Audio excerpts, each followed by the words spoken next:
Sometimes between the years 1387 and 1400, an English writer named Geoffrey Chaucer wrote a story titled The Canterbury Tales.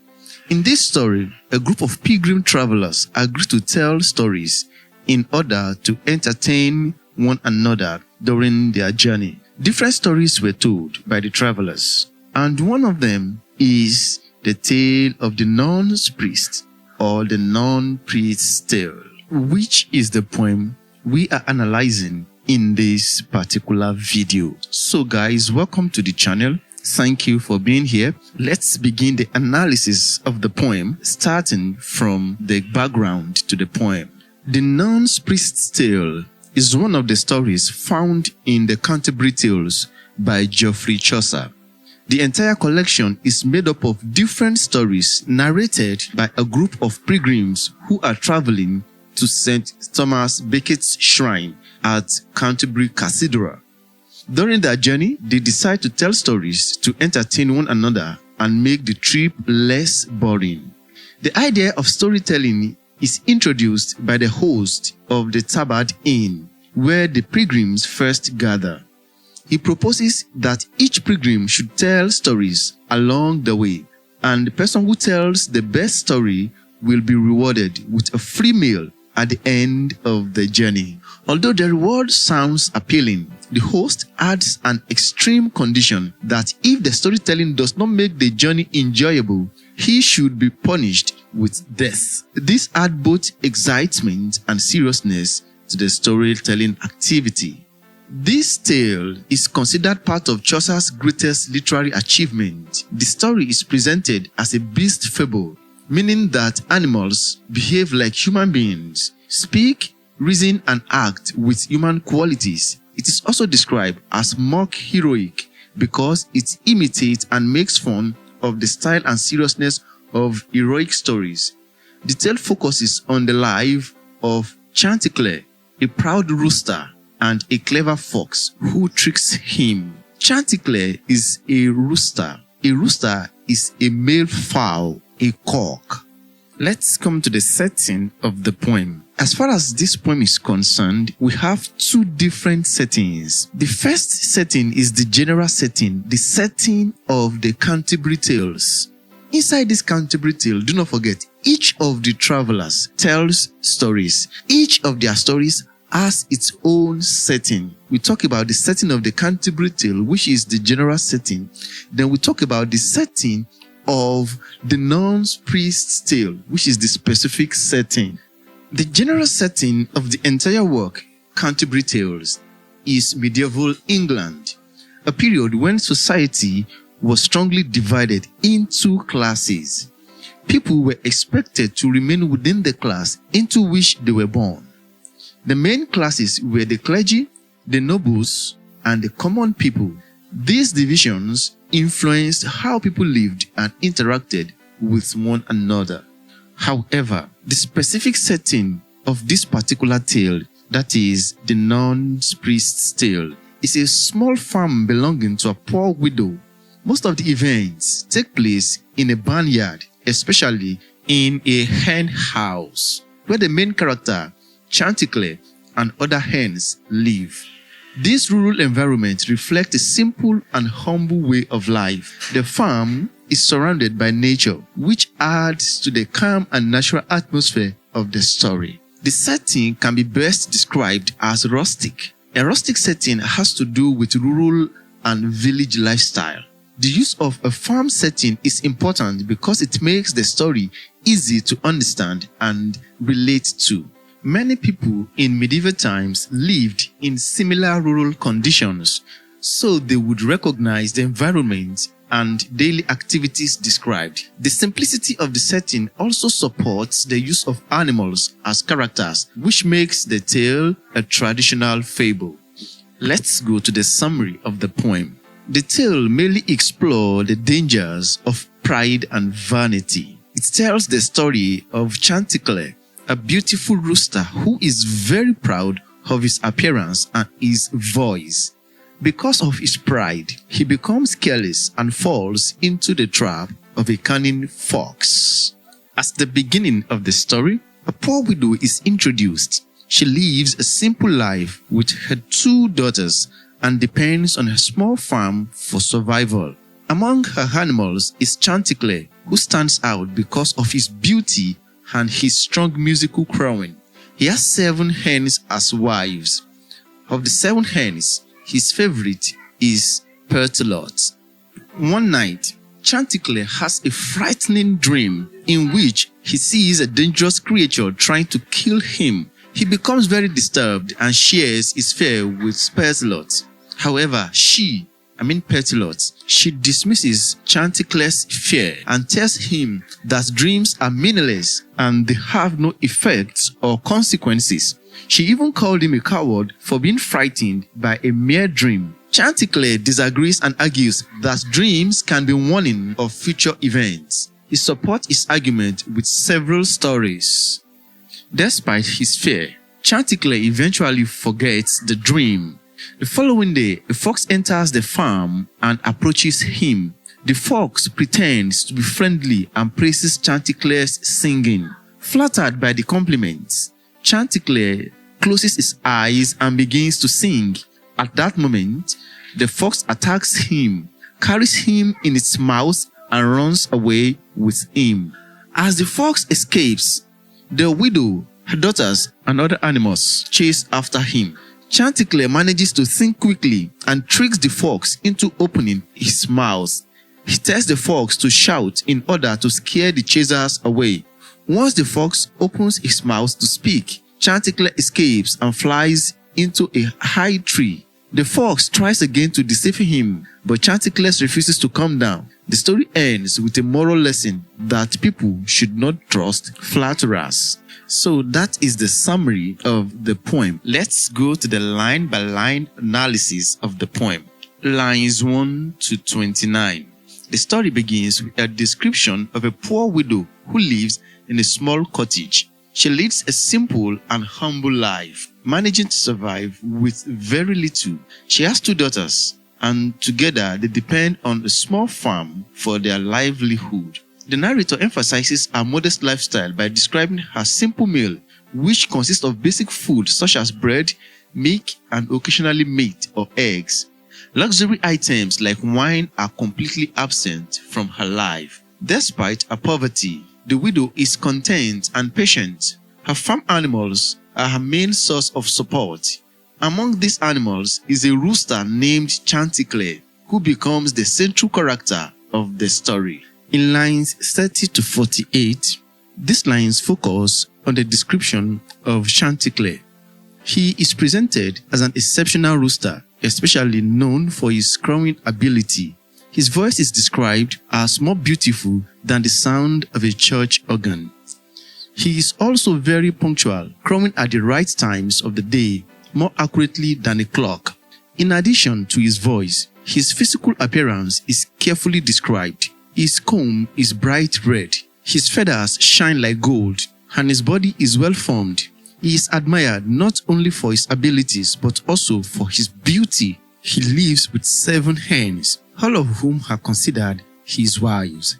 In lines 49 to 61, this section introduces Pertelot, Chanticleer's favorite wife. She is described as graceful, polite, and charming.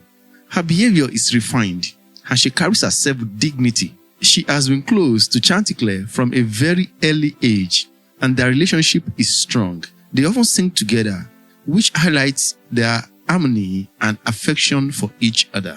Between lines 62 and 87, here, Chanticleer experiences a disturbing dream during the night. He becomes restless and frightened, which draws Pertelot's attention. When she asks what is wrong, he explains that he saw a terrifying creature in his dream that tried to attack him. He is deeply affected by the dream and even prays for protection. The dream leaves him feeling anxious and weak. His description of the creature shows how real and frightening the experience felt to him. Lines 88 to 149. Pertelot reacts negatively to Chanticleer's fear. She criticizes him for being weak and cowardly. According to her, a man should be brave and not be frightened by dreams. She believes that his fear makes him less worthy of her love. She argues that dreams are not meaningful and are simply caused by physical problems, such as indigestion. She refers to the teachings of a wise man who advises people not to take dreams seriously. She even suggests that Chanticleer should take medicine made from herbs to cure his condition. Lines 150 to 233. Chanticleer responds by disagreeing with Berthelot. He insists that dreams can have meaning and can warn people about future events. To support his argument, he tells a story about two companions traveling together. One of them has a dream that the other is in danger. Although he initially ignores the dream, it later proves to be true when his friend is murdered. This example is used to show that dreams should not be dismissed completely. Chanticleer believes that ignoring such warnings can lead to serious consequences. Lines 234 to 279. Chanticleer continues his argument by giving another example. This time, he tells the story of two merchants. One of them dreams that a sea journey will end in disaster. He advises his companion not to travel, but the warning is ignored. The journey takes place, and the man who ignored the dream dies in an accident. This reinforces Chanticleer's belief that dreams can reveal important truths about the future. Lines 280 to 326. Chanticleer provides further examples, including the story of a young king who dreams of his own death. Despite the warning, he is later killed. He also mentions several historical and biblical figures who had dreams that came true. However, he admits that not all dreams are meaningful. His main point is that some dreams can be important and should not be ignored.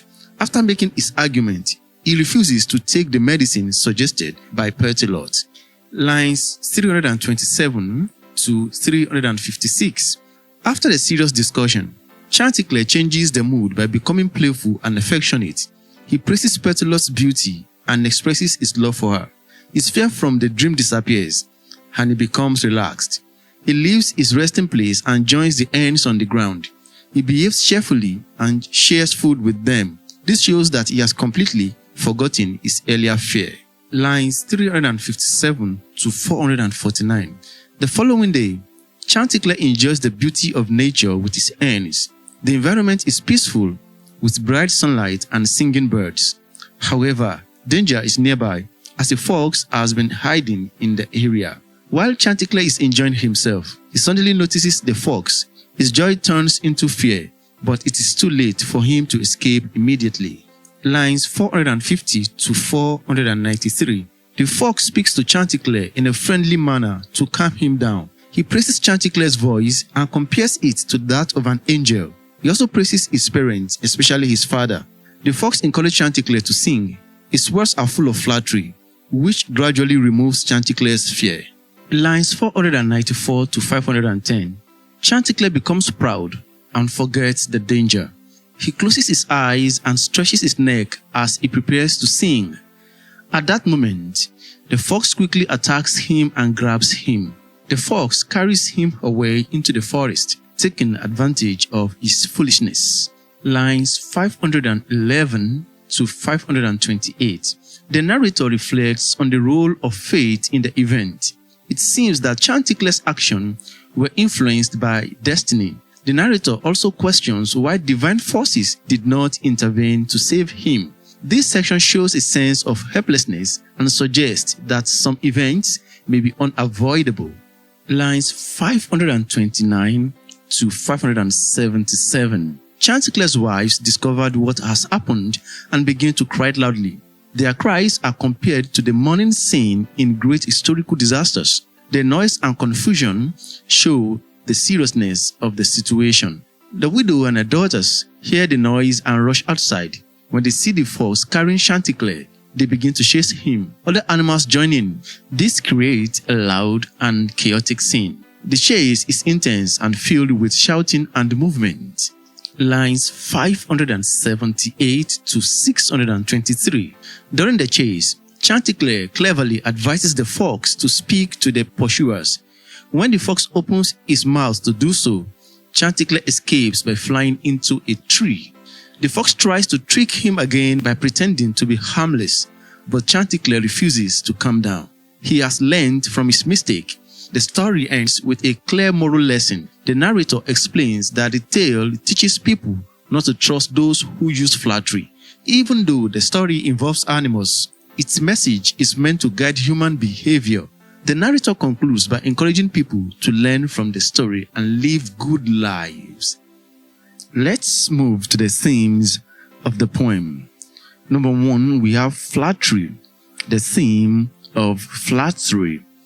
Flattery plays a central role in the interaction between the fox and Chanticleer.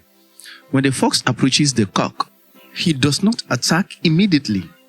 Instead, he uses praise as a weapon. He admires Chanticleer's voice and compares it to heavenly music. He also praises his parents, especially his father, presenting himself as a sincere admirer. This excessive praise weakens Chanticleer's caution. As a result, he becomes emotional and forgets his earlier fear. He closes his eyes and sings loudly, which gives the fox the perfect opportunity to capture him. This shows that flattery is often used to deceive. It also highlights the danger of trusting people who praise excessively. The poem teaches that flattery can lead to destruction if one is not careful. The second theme is the theme of vanity and modesty. Vanity and modesty. Closely related to flattery is the theme of vanity. Chanticleer falls into danger because he is proud of his voice and appearance. The fox's praise feeds this pride. This makes him eager to prove himself. His lack of modesty leads him to act foolishly. However, the theme also appears in the fox. After capturing Chanticleer, the fox becomes overconfident when the cock flatters him in return. He opens his mouth to boast, allowing Chanticleer to escape. This shows that vanity affects both victim and deceiver. The poem suggests that pride clouds judgment and leads to mistakes, while modesty would have prevented such errors. Let's move to the theme of courtly love and desire. The relationship between Chanticleer and Petalot reflects a parody of courtly love. While they appear to follow the ideals of noble romance, their behavior contradicts it. They argue frequently and show strong physical desire. Courtly love is supposed to be refined and spiritual, but their relationship is more passionate and emotional. This contrast shows that such ideals are unrealistic when applied to real life. The poem uses their relationship to question the practicality of romantic ideals. The next theme is the value of dream. Dreams are an important element in the poem. Chanticleer's dream warns him about the fox. This suggests that dreams can predict future events. However, Petalot dismisses the dream as meaningless, attributing it to physical causes like indigestion. This creates a debate between belief in dreams and skepticism. Chanticleer supports his belief with examples from history and religion. He argues that dreams can carry warnings. Despite his belief, he fails to act on the warning. The dream eventually comes true, showing that it had significance. The poem raises questions about whether dreams should be taken seriously and whether belief alone is enough without action. The next is the theme of predestination and fate. The poem also explores the idea of fate. Chanticleer's dream comes true, suggesting that events may be predetermined. The narrator reflects on different views about fate, including whether humans have free will or are controlled by divine forces.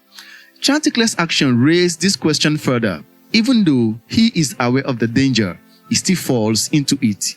This suggests that a greater force beyond humans' control may be guiding events. However, his eventual escape shows that individuals can still influence outcomes. This poem presents fate as complex, involving both destiny and personal choice. The next is the role of women in men's life. Women in men's life. Petilot plays a significant role in Chanticleer's life. She offers emotional support and practical advice when he is troubled. Her action shows how women can help their partners during difficult times. She also leads the effort to rescue Chanticleer when he is captured. However, the poem also suggests that women's advice can sometimes be misleading. Petilot's dismissal of the dream contributes to Chanticleer's danger. This presents a mixed view of women's influence, showing both their importance and their potential to lead men astray. The next is societal expectation of men. Societal expectation of men. The poem reflects the expectation that men must always appear strong and fearless. Petilot criticizes Chanticleer for showing fear, calling him a coward. This pressures him to hide his feelings and act boldly. As a result, he ignores his instincts and exposes himself to danger. The poem shows how such expectations can be harmful. It suggests that denying fear and emotion does not make one stronger, but can lead to poor decisions. The next is the conditional nature of women's affection towards men. Petilot's behavior suggests that her love depends on Chanticleer's display of strength. When Chanticleer shows fear, she threatens to withdraw her affection. This indicates that her love is conditional. In contrast, Chanticleer does not show such conditions in his love for her. This creates a contrast between the expectations placed on men and women. The poem highlights how relationship can be influenced by societal norms and expectations. So that is all the themes I have as far as the poem is concerned. Let's go to the structure of the poem. As a narrative poem, the poem follows a clear narrative structure. It begins with the introduction of the characters and setting, followed by the development of the conflict through the dream and the debate about it. The climax occurs when the fox captures Chanticleer. The following action is seen in Chanticleer's escape, and the resolution completes the story with a moral lesson. The plot structure is mainly linear, but it includes digressions that add depth to the theme. These interruptions enrich the narrative rather than distract from it. Let's go to the language and style. The first thing I want to discuss under language and style is the tone of the poem. The tone of the poem is mock heroic. It treats a simple story about animals with seriousness and grandeur. This creates humor and simultaneously emphasizes the themes. Let's discuss the nun's priest's tale as a social satire. The poem uses humor and exaggeration to criticize aspects of medieval society. Although the characters are animals, they behave like humans and reflect social structures. Chanticleer represents a knightly figure, yet he is vain and foolish. This mocks the ideal of chivalry, which presents knight as noble and perfect. The setting in a simple form also contrasts with the grand language used. This highlights the gap between reality and social ideals. The tale also makes indirect comment on religious figures through the narrator. Overall, the poem exposes the weaknesses and the pretensions of society in a humorous way. And that is what satire does. It presents the weaknesses, the ills, the evils in the society in a funny way. Let's discuss the nun's priest's tale as a fable.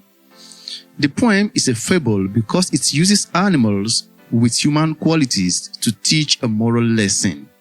The characters speak, reason, and behave like humans. This makes the story both entertaining and instructive. Mock heroic style. The poem uses elevated language to describe ordinary events. The fox is described in heroic terms, and the chase is compared to great historical events. This exaggeration marks the style of epic poetry and highlights the trivial nature of the story. Then let's look at the use of story within story. The use of story within story. The poem includes several smaller stories within the main narrative. These stories mainly relate to dreams and their meanings. They support the main argument about the importance of dreams and add depth to the discussion. This said and done, we mustn't forget that the narrative itself, the nun's priest's tale, is a story within a bigger story, which is the Canterbury Tales. We shouldn't forget that. Let's take a look at the use of hyperbole in the poem. The description of Chanticleer's quality is hyperbolic. He is described as unmatched in crowing and extremely handsome. These exaggerations make him appear heroic while also adding humor. Exaggeration is used to emphasize Chanticleer's beauty. Irony. Irony appears when Chanticleer tricks the fox into speaking, leading to his own escape. The fox, who used deception, becomes a victim of it. This creates a contrast between expectation and outcome. Let's give some examples of simile used in the poem. It is a very long narrative poem, and of course, we might not be able to cover all of the instances of simile in the poem, but then we have few examples. The first one is like Azure, where his legs and they were set. Also, we have this. This Chanticleer began to groan and lurch like someone sorely troubled by a dream.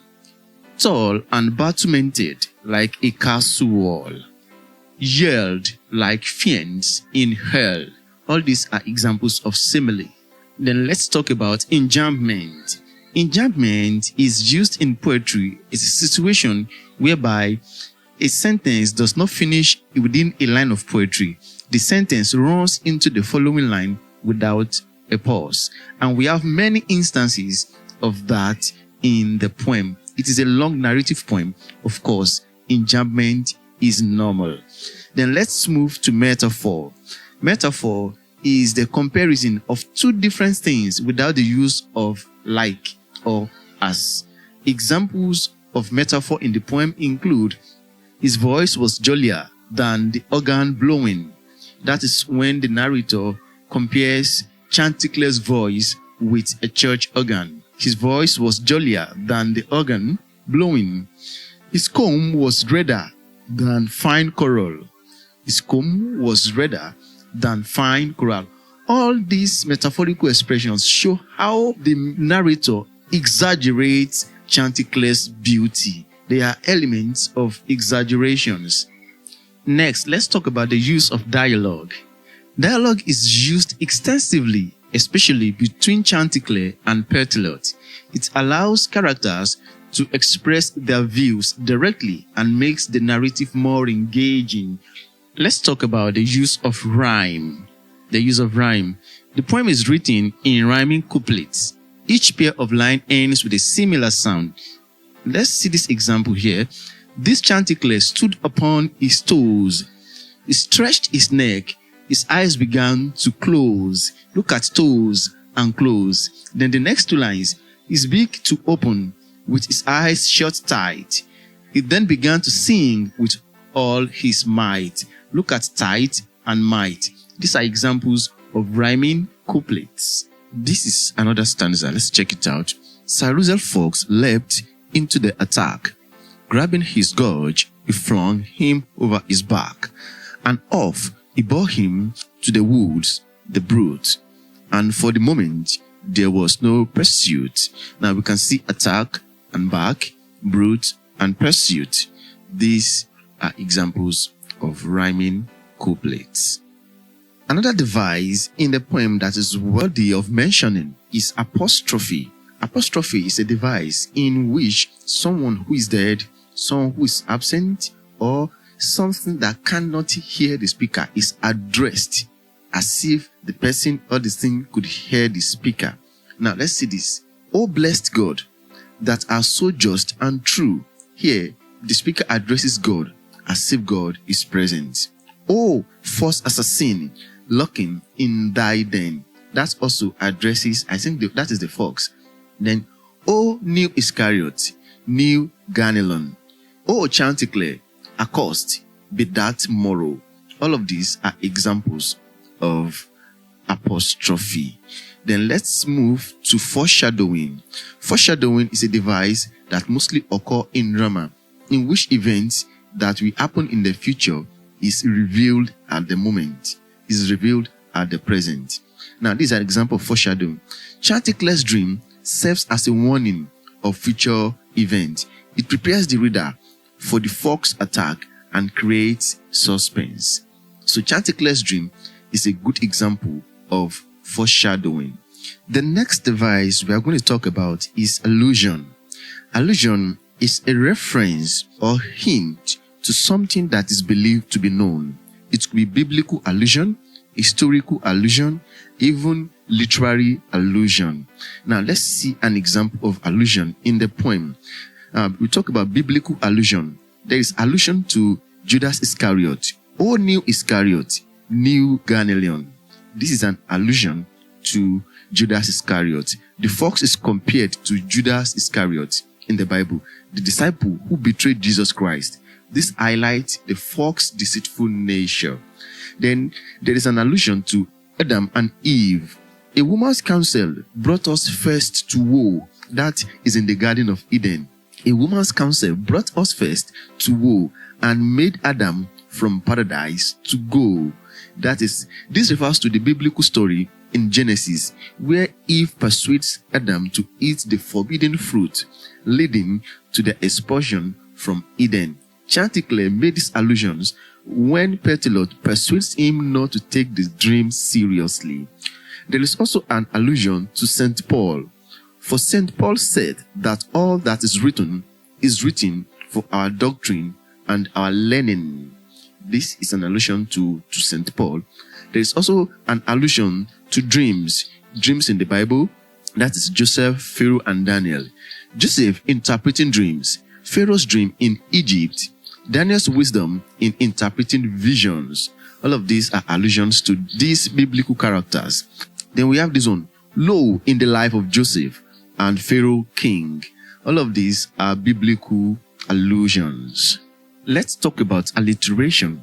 There are many examples of alliteration in the poem, but let's see these ones. This widow woman of whom I tell my tale. Now we have the W in widow and W in woman. Widow woman, where the W sound alliterate. Whom does not have the sound. Anyways, W is silent in whom, but widow woman, that is alliteration. Then, whom I tell my tale. Tell my tale. The T sound alliterates in tell and in tale. There is also an alliteration in which she kept a cock called Chanticleer. Kept, call, and called. There is the key sound that alliterates in those three words. Kept, cock, and called. Kept a cock called Chanticleer. There is an alliteration in that sentence. Also, the sun began to spring. Sun and spring. Yes, this S sound alliterate. Also, in speak and sing, there is an alliteration there as well. Then lastly, let's talk about symbolism. Symbolism. Chanticleer symbolizes pride and vanity. That is the character of Chanticleer. Symbolizes what? Pride and vanity. While the fox represents cunning and deceit. The farm setting can be seen as a symbol of simple world similar to Eden, and that is the Garden of Eden in the Bible. These symbols help convey the moral lesson of the tale, and it helps to drive home the rustic nature of the poem. Guys, it's a very long narrative and a very long analysis. I believe this is helpful and it's going to help us in our JAMB, WAEC, and NECO examination. Thank you for being here. Remember to subscribe to the channel, like this video, and help this channel to grow by sharing our videos with others. Thank you for being here. Have a nice time. Bye-bye.